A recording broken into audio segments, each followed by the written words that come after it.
ماہ مبارک قرآن پاک ریت اتون قرآن پاکن پانے شہر رمضان الذی انزل فیہ القرآن ہدی للناس وبینات من الہدی والفرقان فمن شہد منکم الشہر فلیصم، یعنی کہ ماہ رمضان وہ مہینہ ہے جس کے اندر قرآن پاک کو نازل کیا گیا ہے۔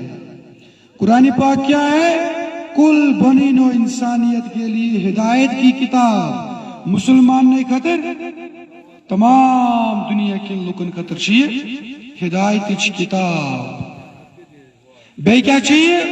والفرقان، فرقان مطلب گو سو اخ مین، سو اخ پیمان یم سید حقس تو باطلس درمیان تمیز کرنا، یہ چاہت خصوصیت کتاب اکشی کل بنین و انسانیت اس خطر ہدایت کتاب، بے چی حقس تو باطلس درمیان تمیز کرنا۔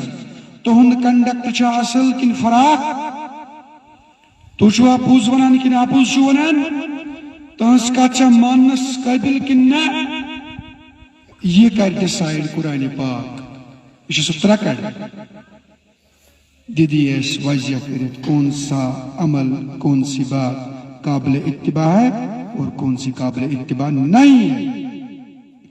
قرآن پاک چھو کل بنین و انسانیت اس خطر رب ذوالجلال چھو تاکہ بڑوار کرم، بڑوار فضل۔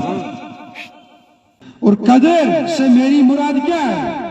قدر سے میری مراد یہ نہیں ہے کہ تو تھوڑی گلافس منز پتہ یون طاقس پہ پتہ شو ات میٹ کریں، پتہ شو ات تعیز بناویں۔ تو یہ گژھان ڈاکٹرس نش، ڈاکٹر شو دپان مے حظ چھ دود، ڈاکٹر دِوان نسخہ، تو چھو آس نسخہ تراوا گھر تریش مز پتہ چھو چوان، تیل کیا کران تو یہ تات نسخس پر یہ پرسکرپشن آسان چھ لکھت، یہ میں ایڈوائزز لکھت چھ آسان، اس پر آپ عمل درآمد کرتے ہیں۔ اسی طرح سے بلا تشبیہ قرآن پاک عمل کرنے کی کتاب ہے، یہ تاکوں پر رکھنے کی کتاب نہیں ہے، اس کے تعویذ نہیں بنانے ہیں، اس نے تریش ملتاو ان کی صورت، اس کے اندر جو صورتیں ہیں تم سے لکھت تراو آبس نسکی۔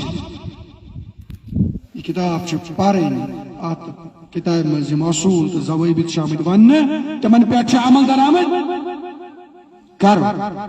تویا ون پت کہ جو کوئی اس ماہ مبارک کو حاصل کرے گا، پالے گا، وہ رمضان کے روزے رکھے، یعنی کہ ماہ مبارک سے تخصص، ماہ مبارک سے اعزاز کی وجہ قرآن حکیم کی وجہ، اگر نہیں قرآن کریم آئیسی یت ریتس مز نازل گمت کی پائی چھنے کی یت ریتس مز آئیسی ایز برکت، یوت فضل تو یوت کرم۔